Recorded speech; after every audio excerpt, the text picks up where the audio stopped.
আমরা লন্ডনে পালিয়ে যাই নাই। সারাদিন যারা গুপ্ত গুপ্ত বলে মুখে ফেনা ওঠেন, গুপ্ত সংখ্যা কি আপনারা জানেন? সংজ্ঞা আমি তিনটে আপনাদের সামনে উপস্থাপন করব। সংজ্ঞা নাম্বার 1, যারা সেনাবাহিনীর কাছে মুসলেখা দিয়ে বলেছিল আর কোনোদিন রাজনীতি করব না, তারা লন্ডনে 17 বছর লুকিয়ে থেকে ক্যামেরার সামনে মুখ দেখিয়ে ভারতের অনুমতি নিয়ে তারা দেশের রাজনীতি করে, তারাই প্রকৃত গুপ্ত। সংজ্ঞা নাম্বার 2, যারা অন্তর্বর্তী সরকারের সময় নিজের গায়ের উপরে নিরপেক্ষতার খোলস লাগিয়ে নির্বাচনে ইঞ্জিনিয়ারিং করে দলীয় সরকারের জনগুরুত্বপূর্ণ মন্ত্রীর মন্ত্রণালয় তারা ভাগিয়ে নিয়ে যারা বলে সবার আগে বিএনপি, তারাই মূলত প্রকৃত গুপ্ত। 3 নম্বর আমার সংজ্ঞা, যারা নিজেদের দলীয় প্যাডে ছাত্রলীগকে পুনর্বাসন করে জনগণের তুপের মুখে সমালোচনার মুখে যখন তারা মহাসত্যকে অস্বীকার করে চ্যালেঞ্জ প্রদান করে বলে আমাদের কমিটিতে একজনও ছাত্রলীগ নাই, তারাই প্রকৃতপক্ষে গুপ্ত।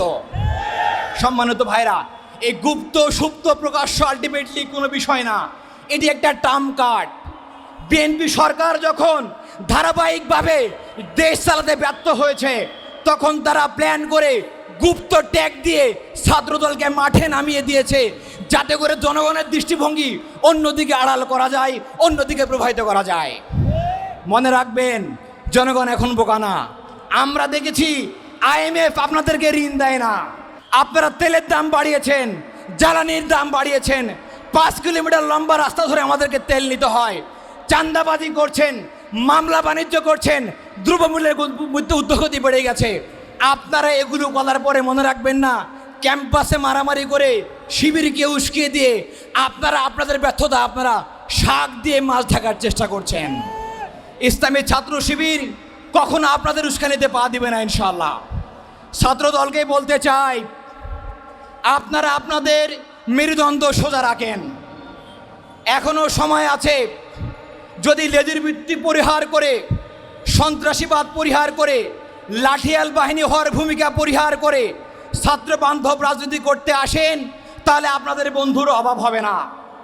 যদি অপরাজনীতি করেন, শিক্ষকদের উপরে হামলা করেন, শিবিরের উপরে হামলা করেন, শিক্ষার্থীদের উপরে হামলা করেন, তাহলে মনে রাখেন, যদি আপনারা না শুধরে যান, তাহলে শুনে রাখেন, আগামী দিনে ছাত্রলীগের মতো করে প্রত্যেকটা ক্যাম্পাসে সাধারণ শিক্ষার্থীরা আপনাদেরকে পিটিয়ে বিদায় করে দেবে। ছাত্রলীগ যেমন করে বিতাড়িত হয়েছে, আপনারা তেমন করে ইতিহাসের আস্থা করে নিক্ষিপ্ত হবেন। সংগ্রামী উপস্থিতি, সরকারকে আমরা স্পষ্ট করে বলে দিতে চাই, আমরা লন্ডনে পালিয়ে যাই নাই, আমাদের শিলংয়েও থাকতে হয় নাই। আমাদের কেন্দ্রীয় সভাপতি মীর কাসেম আলী ভাইয়ের নামে যখন গ্রেপ্তারি পরোয়ানা জারি হয়, তিনি বিদেশ থেকে ফিরে এসে আইনিভাবে মোকাবেলা করেছেন। ভারতের বিরুদ্ধে, আধিপত্যবাদের বিরুদ্ধে তিনি উচ্চ কণ্ঠ রেখে ফাঁসির দড়ি গলায় নিয়ে শহীদ হয়েছেন। সেই ইসলামী ছাত্র শিবির মীর কাসেমের উত্তরসূরি আপনারা আমাদেরকে রামদা কিরিস্তাবাদের ভয় দেখাবেন না। আমরা আপনাদের সক্ষমতা জানি, লম্বা সময় আমরা একসাথে কাজ করেছি আন্দোলনে। বেশি বাড়াবাড়ি করলে জায়গা মতো কিন্তু হাত দিব, আর জায়গা মতো হাত দিলে এদেশে আপনারা সামান্যতম কোনো স্পেস পাবেন না রাজনীতি করার জন্য। সংগ্রামী উপস্থিতি, সরকারকে বলতে চাই, উদাত্ত আহ্বান জানাতে চাই, যারা ছাত্র সংগঠনের প্লেকার্ড ব্যবহার করে ক্যাম্পাসগুলোতে বিশৃঙ্খলা করছে, শিক্ষার্থীদের উপরে হামলা করছে, ছাত্র শিবিরের উপরে হামলা করছে, অনুরোধ করব এই সমস্ত সন্ত্রাসীকে আপনারা কম সময়ের মধ্যে গ্রেফতার করে আপনারা সরকার হিসেবে যোগ্য তার প্রমাণ দেন। অন্যথায় ইসলামী ছাত্র শিবির রাজপথের সমাধান বের করতে চেষ্টা করবে। এর ফলে যদি কোনো সংকট তৈরি হয়, দেশে কোনো বিশৃঙ্খলা তৈরি হয়, এর দায় রাষ্ট্রপতি জনাব শিলং সালাউদ্দিন সাহেব এবং লন্ডন ফেরত প্রধানমন্ত্রী লুথার কিং তারেক রহমানকে নিতে হবে। সংগ্রামী বন্ধুরা, সর্বশেষ বলতে চাই, চট্টগ্রামের হামলায় যিনি আহত হয়েছেন আমাদের ওয়ার্ড সভাপতি আশরাফুল ইসলাম ভাই, তার চিকিৎসার ব্যয়ভার সরকারকে বহন করতে হবে। কারণ সরকারের পিটুয়া বাহিনী সন্ত্রাসী ছাত্রদল সরাসরি জড়িত ছিল, তার প্রমাণ আমরা ইতিমধ্যে পেয়েছি। পাশাপাশি তেজগাঁও কলেজে যে সাকিবকে হত্যা করেছে ছাত্রদল, তার সুষ্ঠু বিচার করে তাদেরকে কম সময়ের মধ্যে আইনের আওতায় এনে প্রমাণ করতে হবে যে আপনারা দেশ চালানোর যোগ্য। যদি আপনারা ব্যর্থ হন তাহলে মনে রাখবেন আপনাদের সময় খুব বেশি নাই। জনগণ রাস্তায় নামলে লেজ গুটিয়ে কোন দিক দিয়ে পালাবেন, কোথায় টানেলে করেছেন আর কোথায় বাঙ্গারে করেছেন আপনারা সেটাও খুঁজে পাবেন না। কাজের সময় থাকতে সাবধান হন, ভালো রাজনীতি করেন, গঠনমূলক কাজ করেন। ইসলামের ছাত্র শিবির কাউকে শত্রু মনে করে না। আগামী দিনে সুন্দর, সমৃদ্ধ এবং বৈষম্যহীন সমাজ তৈরির আন্দোলনে আমরা আপনাদেরকে সহযোগিতা করতে চাই। যদি আপনারা সহযোগিতা করেন তাহলে আমরা একটা উত্তম দেশ উপহার দেবো ইনশাআল্লাহ। আউযু বিল্লাহি মিনাশ শাইতানির রাজিম। বিসমিল্লাহির রহমানির রহিম। সংগ্রামী উপস্থিতি, আপনারা খেয়াল করে দেখবেন 5 আগস্টের পরে একটা দলের বিরুদ্ধে আমাদেরকে বারবার মাঠে নামতে হয়েছে। কখনো ধর্ষণের বিরুদ্ধে, কখনো চাঁদাবাজির বিরুদ্ধে, কখনো বা ছাত্র সংসদ নির্বাচন বন্ধের প্রতিবাদে, কখনো বা লীগ পুনর্বাসন বন্ধের প্রতিবাদে আমাদেরকে বারবার মাঠে নামতে হয়েছে। আজকে আমরা ঢাকার রাজপথে নেমেছি।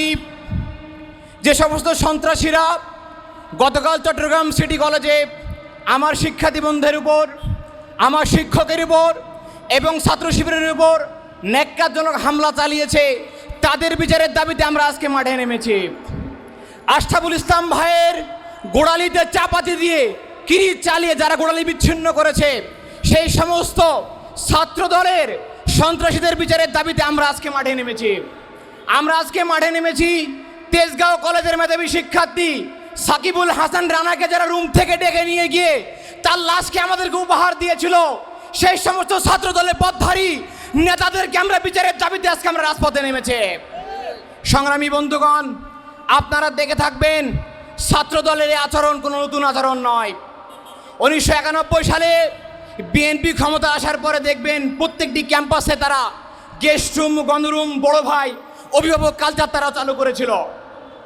এরপরে 2001 সালে ক্ষমতায় আসার পরে তারা ছাত্রদেরকে দলদাসে পরিণত করার জন্য এবং তাদের একজন দলীয় কর্মী বানানোর জন্য 2001 সালে তারা 2090 সালের মতো করে পরিকল্পনা গ্রহণ করে। তার ওই ধারাবাহিকতায় 2001 সালে বুয়েটের মতো শিক্ষা প্রতিষ্ঠানে সাবিকুন নাহার সনিকে তারা গুলি করে হত্যা করে ক্যাম্পাসে গোলযোগ সৃষ্টি করে। শুধু তাই নয়, 2002 সালে ঢাকা বিশ্ববিদ্যালয়ের রোকেয়া হলে রাতভর আমাদের বন্ধুদের উপরে তারা জুলুম করেছিল। রাতভর আমাদের বন্ধুদের উপরে অমানসিক জুলুম চাপিয়ে তারা আইনের হাত ব্যবহার করে তারা সেখান থেকে নীরবে পালিয়ে গিয়েছিল। শুধু তাই নয় সংগ্রামী বন্ধুরা, আপনারা দেখে থাকবেন 1993 সালে ইসলামী ছাত্র শিবির আজকের মতো করে রাজপথে নেমেছিল।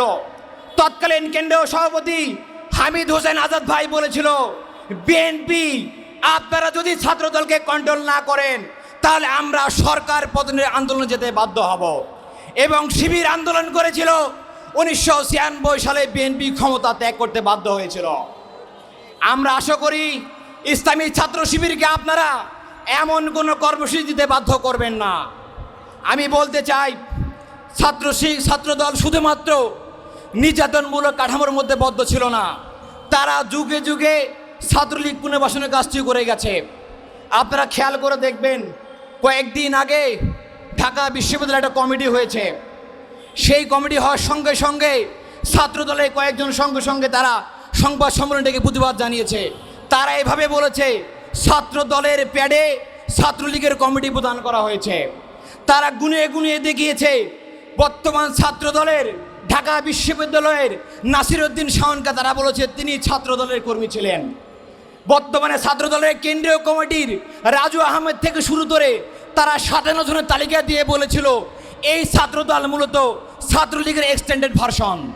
শুধু তাই নয়, জাহাঙ্গীর বিশ্ববিদ্যালয়ে তারা কমিটি যখন দিয়েছে তখন আমরা দেখেছি 13 জন ছাত্রলীগকে তারা পুনর্বাসন করেছে। পাবনা মেডিকেল কলেজে যখন তারা কমিটি দেয় 21 জনের, সেই 21 জনের কমিটির মধ্যে আমরা 11 জন ছাত্রলীগকে খুঁজে পাই। শুধু ছাত্র দল নয়, নির্বাচনের পূর্বে বিএনপি একই কায়দায় আওয়ামী লীগকে পুনর্বাসন করেছে। আমরা তো আগে শুধুমাত্র যুব দলের কমিটিতে, আওয়ামী লীগের কমিটিতে, আমরা বিএনপির কমিটিতে আমরা আওয়ামী লীগকে খুঁজে পেতাম, কিন্তু আমরা এখন দেখতে পাচ্ছি বিএনপি ইন্ডিয়ার ছকে জুলাই গণহত্যাকারী আওয়ামী লীগের নেত্রীকে সংসদে নিয়ে ইন্ডিয়ার প্রকৃত দালালের তারা প্রমাণ দিয়েছে। সংগ্রামী উপস্থিতি, আজকের এই সমাবেশে কষ্ট করে আপনারা সময় দিয়েছেন, সাংবাদিক বন্ধুগণ সময় দিয়েছেন, আপনাদের সবাইকে ধন্যবাদ জানিয়ে আজকের মতো আমার কথা শেষ করছি। আসসালামু আলাইকুম রহমতুল্লাহ।